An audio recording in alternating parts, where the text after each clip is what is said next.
Hi, I'm Jim Moore, the Vice President of OEM Relations and Product Development here at the SEMA Garage. I'm joined by my esteemed colleague, Karen Bailey-Chapman, who's our Senior Vice President of Government Relations for SEMA. Thank you very much for joining us today, Karen. Thanks so much for having me, Jim. I'm excited about our conversation and appreciate the time. We're here today to talk a little bit about a very important decision that recently came down in the Supreme Court, the Chevron Deference, as they refer to it. A number of our members develop products that directly relate to emissions compliance in vehicles. Certainly the Chevron Deference sounds like it's going to have an impact on the process through which they go through to achieve emissions compliance at CARB and even at the EPA. I wanted to take a moment and talk to you a little bit about understanding the real impact of this decision on our members, and hopefully you can help shed some light and clarify some items. Sure, I'm excited to do that. I think one thing I want to just sort of start off with, and that is sort of, if there's one thing people can take away from this conversation, is that the law is still the law. Deleting an emission system, altering emission systems that are out of compliance with the clean air standards, that is still illegal. So the overturn of the Chevron Deference does not impact that. The law is still the law. So walk us back through a little bit of the history, like what is the Chevron Deference and why does it matter? Sure. So this is a precedent, a court precedent that's been around for about 40 years, and it's often referred to as a Chevron Deference or Chevron Doctrine. And really what it does is it's allowed the federal agencies to kind of fill in the blanks, if you will, where the law that Congress passes either is ambiguous or maybe even silent. So federal agencies have been given sort of the ability to sort of fill in the gaps where that exists in the law. And so because of court precedent in the original Chevron decision 40 years ago, it gave sort of, again, courts saying, well, the agency said so, so therefore we shall uphold that. This now overturns that precedent. Courts no longer have to give deference to what the fill-in-the-blanks item was by the federal agency. They can still take their opinion, can still consider how they feel about it, how the agency feels about it, but the fact is that it returns the balance of power back into the courts to interpret the laws as they are written. So how does that look to our members? Can you give me an example of something where that would really come to life in the type of process that our members go through to achieve their emissions compliance? Sure. I think, looking forward, this doesn't have any sort of retroactive action automatically on things like enforcement that people have faced with regards to emission systems. It does allow them to maybe have their case reconsidered, because if they felt that they were founded against because of something that was a fill-in-the-blank type item, it certainly gives that opportunity for some people to go back to the courts and have that reconsidered. I think really the opportunity here is to look forward, and you look at some of the major policy initiatives that have come out of the executive branch recently. I think the one that we all know most about is the EV mandate / internal combustion engine bans. This now sets a new precedent for the courts as they consider the litigation that's actually happening right now on that question of whether or not the EPA had the authority or has the authority to determine what kind of vehicle technology is and isn't allowed. So I think that's probably the most popular one that people really know about right now, and something that I think will certainly have an impact going forward. So as I look at our members, and if I'm going to interpret that, it really sounds like this is about really giving power back to the members to have a fair platform to voice their opinion and help clarify some of the gray areas in the laws, rather than just simply a unilateral decision made by one party.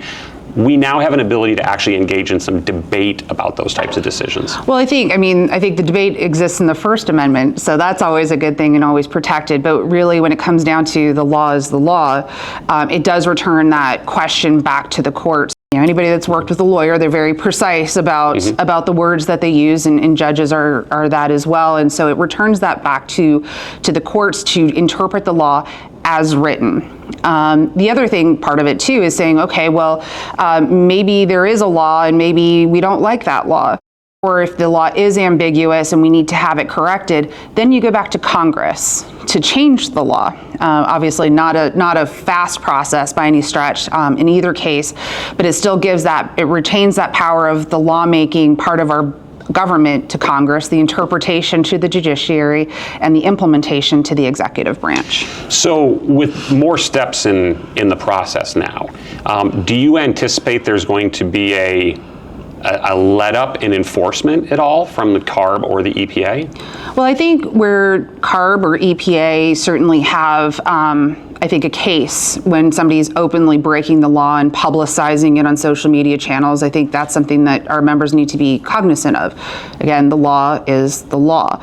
But the agencies, I think, are certainly going to be a little bit more cautious about how they set precedent, because just like the Chevron decision set 40 years of precedent, any other further decisions or actions will now have precedent going forward. So I think on both sides, both our industry side as well as on the regulatory side, and this is across all agencies, this isn't just the EPA, but all agencies, is that they're also going to be thoughtful, theoretically, about what they bring as enforcement and how that precedent could be set should the courts maybe not find in favor of that agency.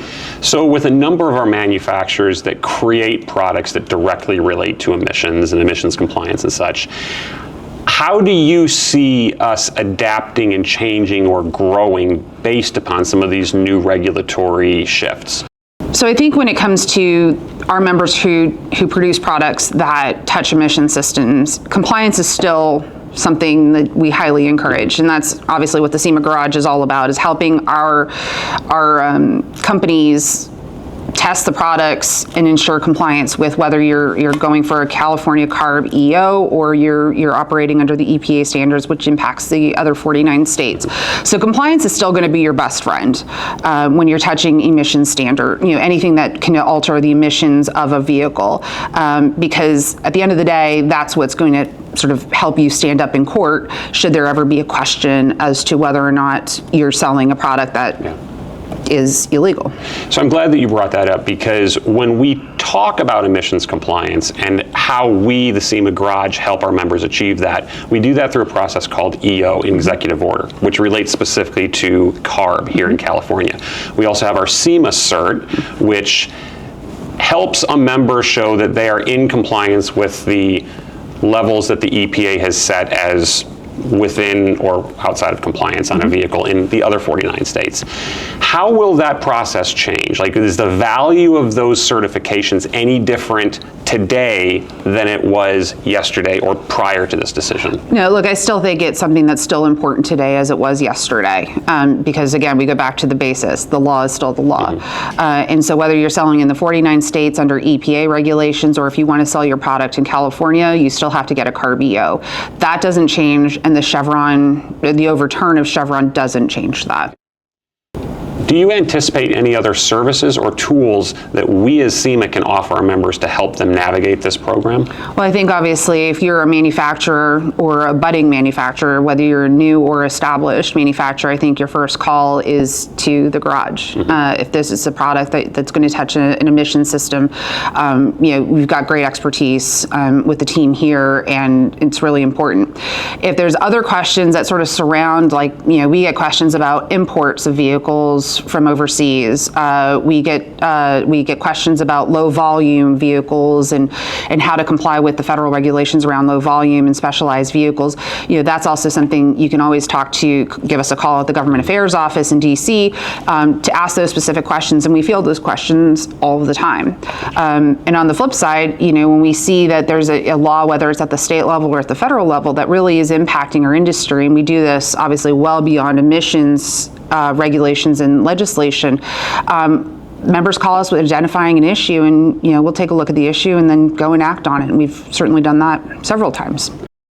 So one of the things that is unique in California is we have the California Air Resource Board, CARB, which has a separate set of standards, or a higher set of standards than the EPA. So talk me through a little bit about how this decision will be viewed differently in California versus the other 49 states.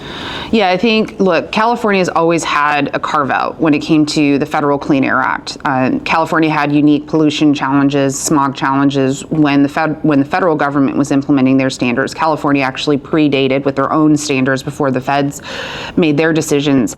California has always had stricter standards when it comes to emissions than the rest of the country. So California does have that carve out in the Clean Air Act. One of the things that's of interest or interesting is that that was really meant for California. And so, in terms of California in the Chevron Doctrine, probably very little overlay or issues. I think where maybe some question may come in is the fact that you've got 16 other states that do follow CARB. It used to be 17, but Virginia actually was the first state to decouple itself officially from California just a little while ago. So now 16 other states also follow California's air standards and emissions standards. But they're also starting to back away a little bit from what California has put forward, particularly with the internal combustion engine ban. You're seeing some of those states also start to back away from that prohibition on ICE engines. And so I think there's still more work to be done in that space. But in terms of California's ability to set emissions for California, that's still something that's within the Clean Air Act. But how it applies to other states and other states choosing to do that, I think that's probably something I'm sure the constitutional legal scholars in Washington are taking close looks at that. Let me ask you a question. At the end of the day, is this a positive or a negative for our members with this decision? Yeah, the overturn of the Chevron decision is a positive, simply because is it going to change how we go and grocery shop tomorrow? Is it going to change how we go to our kids' Little League games tomorrow? No. But what it does is, again, it removes that precedent that was set where courts defer or give deference to the agencies filling in the blanks where the law is silent or ambiguous. So it gives, if you will, the opportunity or better opportunity for members who do face enforcement they have the chance of their day in court because, again, it returns the power back to the courts to decide what does the law say and what the law doesn't say. For instance, I like to use this example. If you're somebody who makes orange cars, or you're an aftermarket person who changes cars to the color orange, if the EPA comes in and says, well, orange doesn't meet emission standards, and you say, well, okay, but the red one does. Well, there's nothing in the law that says the color of the car determines the emissions. Now, it also doesn't say specifically the color of the car doesn't impact emissions. And so this is sort of a silly example, but it's just sort of to illustrate the fact that, so if EPA comes after you because you've painted all your cars orange or all your customers' cars orange, now you have the ability to go to the courts, and the courts will have to determine whether or not the law said you can have an orange car or not, or paint a car orange. And they can certainly say, if the EPA comes in and says, well, we still think orange cars produce more emissions than beyond the standards, the courts can consider that. But in the letter of the law, orange cars are not illegal when it comes to emission standards. So this really is an opportunity for our members to have an active voice in defining those types of issues versus just having to accept a decision of someone else. That's exactly right. So the SEMA Garage really serves as a resource to help our members navigate a lot of these different types of issues, but a number of our members really want to kind of dig into these and learn themselves. Can you talk about some of the resources that may be available to our members to help them self-educate and better understand these issues? Sure. I think one of the things I love about SEMA and representing SEMA is the fact that we are a trade association that's largely small businesses. So I love the fact that I get to represent every day the American innovation, American manufacturing, and especially in a really awesome, cool industry. But the fact is that we're also small businesses, and you don't have the budgets to have giant government affairs teams looking at every nook and cranny, whether you're in California, Idaho, or in Washington, D.C. So I think one of the things that I want to really emphasize is the fact that you have a team of people that's what they do every day. And so we also do a lot of different communications as it relates to the work and the happenings, whether it's in Washington or in state capitals, of what is happening that could potentially impact the industry. So I'd encourage people, if you want to keep abreast of that and sort of a more real-time opportunity, is to join our SEMA Action Network. That's sort of our legislative action ability so that people can send letters to their members of Congress or make a phone call, and a variety of other tools. But also, if you just generally want to learn what's going on when it comes to legislation and regulation, you can go to SEMA.org/advocacy, or it's actually on the top banner under the advocacy tab. And there's a lot of information there as to what's going on and sort of what's at the forefront of legislation and regulation, both in Washington and across the country. Emissions is a big issue for our members, but there's also a host of other issues. Walk me through some of the other issues that create challenges for our members. Sure. Like you said, emissions is a really big one. It impacts a large part of our industry, especially because of the compliance factor when it comes to the manufacturing of those products.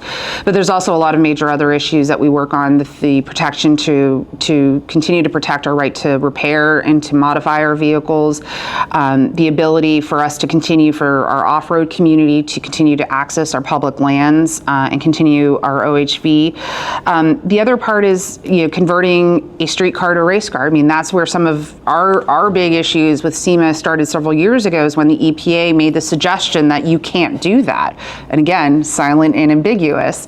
And so that's really where SEMA really honed in on the emissions issues and have taken that forward. So those are sort of the sexy issues, the big headline grabbers and whatnot. You see obviously the EV mandates playing out in the presidential election. So it's one of our core issues is a major election issue in 2024. But then there's also these sort of not so sexy issues that don't really grab the headlines. Everything from tariffs, whether it's the import of raw materials into the U.S. and the impact of tariffs, or foreign governments putting tariffs on our finished products and sending them overseas, which also kind of ties into free trade agreements and how that impacts those of our members that go and export their products.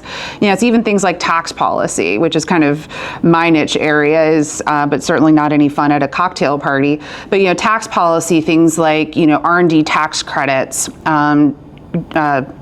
expedited amortization of investments in machinery and capital investments, even things like that affect our supply chain. So things that happen, regulations that happen to railroads or to the heavy trucking industry that can either delay supply chain, add cost, so on and so forth. Even access into LA Harbor is an issue that we work on, because this is the kind of stuff that impacts our supply chain. So it's not the sexy headline grabbing things, but these are things that certainly add to the challenges of our industry as our members are trying to manage costs, develop products at affordable prices to meet the consumer needs. And so there's just a lot of stuff that we do day in and day out. Some of them are cool and kind of forefront in today's conversation and politics, but others are a little more sleepy and not always the headline grabbers. Well, I'd like to personally thank you for the hard work that you do, really representing not only the association, but all of the members. You are at the tip of that spear. You're out there every day watching out for us and helping protect the opportunity for us to have an industry and flourish and grow. So thank you very much. Thanks for having me. This has been a great discussion. I appreciate the opportunity. And thanks for all that you do. Thank you.